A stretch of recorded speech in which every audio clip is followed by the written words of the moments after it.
There's actually, I think now they're up to 8 or 9 different intelligences that we all Oh, have. right, You know, yeah, yeah.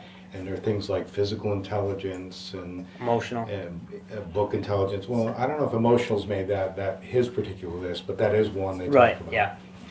And so people learn differently. And you know, at one time I had this wonderful woman, Rita Smith, come in and talk to all the instructors at Oracle. She was the very first teacher of the year in America, and we had her talk to the people about teaching methodologies. And my people, of course, were complaining, well, they're all different skill levels, and you know, and they come in, some don't know, some are too fast. You know, the third problem is what she called it. She said, well, what do you think it is in the classroom? You know, and she talked to them about various techniques and so forth, that the teachers that were most successful, she said she learned everything she knew about teaching from being a waitress. I guess, okay, how's that? And she says, well, have you ever seen a waitress stand in a corner of a room and say, hey, what do you want over there on table 23? Yeah. She said, you would walk over there and talk to that person. So Right. she said, there's a T in the classroom, and all the A and B students sit on the front row or down the center.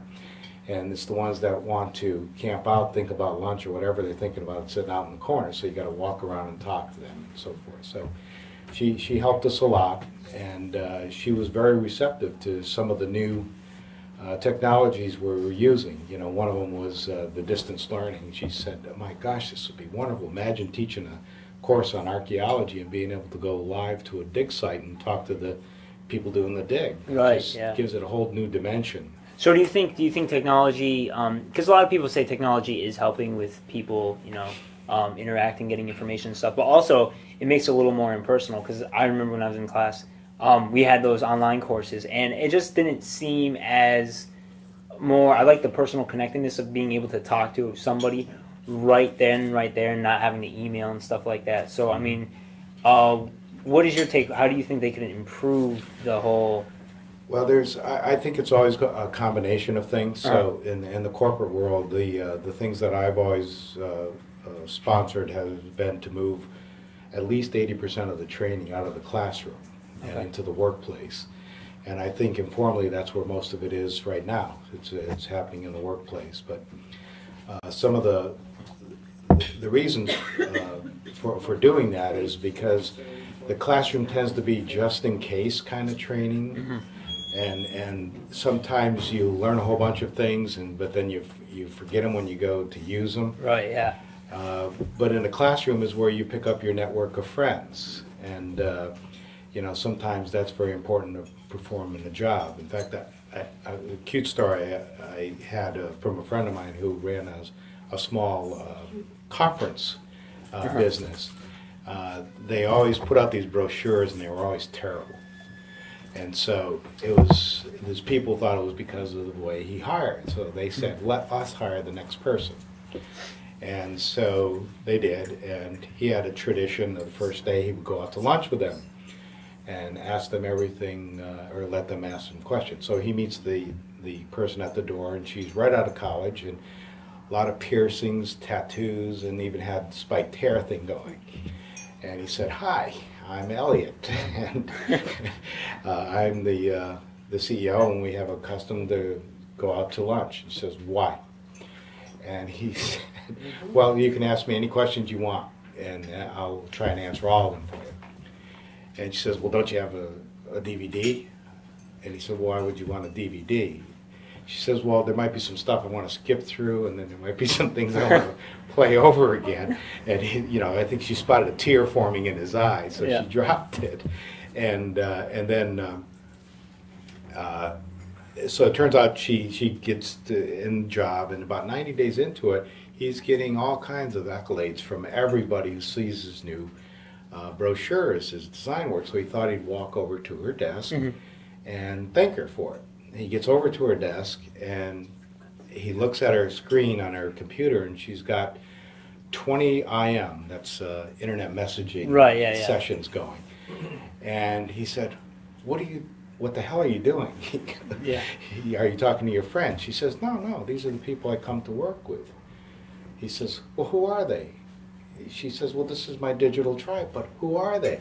She says, well, this person's really good at copy. This person's really good at Photoshop. This person's really good at, pick another technology. And she went around the loop. Right. And what she was doing was collaborating with all those people on every brochure she put out. So it was like 5 or 6 different people always working on a new document. Wow. So back to your original question, how's that changing education? I think, you have to get some social skills, bullying and all these other problems aside, by going into a physical classroom. But, I think the technology is allowing for a level of collaboration that we've never seen before, and that's good. Yeah. Because you're not necessarily located to just this room full of people. You can collaborate with some of the best people in the world. Yeah, yeah. And so that's positive. And you actually published a book, The Road Ahead. What is ahead of us? What do you think is going to happen? Well, we talked about some of the things that we're talking about now. Right. We see a lot of the technology moving out of the classroom and into the workplace. So things like embedded training. When you're stumbling trying to fill out some data on a screen, maybe it's your time and expense report, and you don't know what goes in the airline field. And so we had it set up at PeopleSoft that if you hit the F1 key, it would know where you were and pop up some training for you and tell you this is what you need in here is the airline ticket number or some data like that.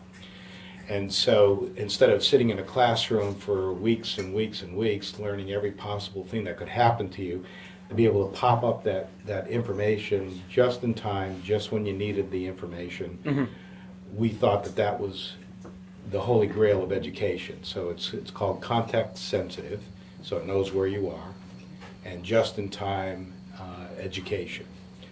So we think that's going to be big. There's some new technologies that are making portals more accessible, 24/7 kinds of portals. Right. One of the articles, I'm editor at large for eLearning Magazine now, and one of the articles we're also looking at is, technology we're also looking at is called augmented reality, which is a very interesting piece of technology. A lot of your cell phones have some of it. The iPad is loaded with it. And basically, if you think of virtual reality being a complete simulation of the real world, and augmented reality is superimposing something over the real world. So the real world's still there, you're not in a completely simulated world. Right. So a good example was the BMW car. The mechanics at BMW can put on a set of glasses and it tells them sequences of repair for the car. For surgeons, they can overlay some of the x-rays from a patient and actually do the surgery on the person. Some of the simple applications you'll see on the iPad is you can hold your iPad up, turn on the camera, and as you search around, it might find the Crepes Tea House. And you can click on that, and it'll tell you the hours, it'll look onto their website and tell you the menus and so forth. So you can basically walk into a whole different area of the country and feel quite at home. So things like that, GPS, we think is a magnificent embedded learning tool. I mean, that's the kind of thing that guides you from point to point. Just like some of the tax systems, I think TurboTax likens their product to GPS, where they're talking you through the process. Anything that allows people to operate at a level above their current expertise, we think is going to be the way education is going. So no longer is that stuff just confined to the classroom. It's going to be in our pockets and our phones and every place else. Do you think people are going to be going to school still? I mean, because Oh, yeah. technology, high school and stuff like that. I mean, because you're going to have information, on your phone and stuff. I mean, will there be a need for teachers? You still think? Oh, sure. I think the teacher's role though becomes a little bit different. I think they become guides, and I think they become instead of standing all day long and professing being a professor, I think you know, when the kids have a question, that's when they'll respond and help guide them through their learning process. So, you know, there was a part of that study we were talking about the stats. They said by the time a person reaches their junior year in college, the information they learned in their freshman year is already obsolete. So basically, our colleges and schools are turning out kids, you know, to solve problems that we don't even know exist yet. Yeah. Things like YouTube, they stream in 100 million video streams every day, and they didn't even exist 5-6 years ago. Yeah. You know, so the technology's changing. The jobs, the top 10 jobs in 2010 didn't exist in 2006. Yeah, I mean, I can definitely relate to that, because in school, the things that I learned in school, I don't really relate to anymore. I mean, they can't help me. I mean, that even much. Take the thing as a videographer or something like that. I mean, how much has that changed? It's gone digital, right? And the editing process is completely different. So now people are, you know, when you're doing the videographers, of course, laughing in the background here. But as you go through, the technology is impacting everything that we do. Yeah. And so you don't know what the next set of problems are going to be. They said, just another stat that came out of that, there are 3,000 books, different books published every day. They're not even going to have books published anymore now, the way with the Kindle. They're going and e-books and things like that. They have to get their act together. The Kindle can't read things that the iPad can read, and the iPad can't read things that the other one. So there's no standard there yet. But yes, you're right. That's another way of downloading the information. So now with the Orphan Foundation, because we're actually running out of time, the Orphan Foundation, now if anyone wants to get involved, any viewers at home or any people in the audience, you have a website and everything? We do. Like that? We have a place for volunteers. There's some great stories about the families that I really encourage you to read. When we first got into this, we thought that this was all going to be about people with problems having their own children. Mm-hmm. Turned out to be almost the exact opposite of that. Right. There were families that were adopting other children. The first three, just to give you an example, one was a single mom, made about $50,000 a year living in California, which is like poverty level for the prices out there. And her thing was to adopt children from all over the world that had disabilities of sorts. Right. Another family waited 2 years, had a wonderful young family, a beautiful girl. The mom was a teacher.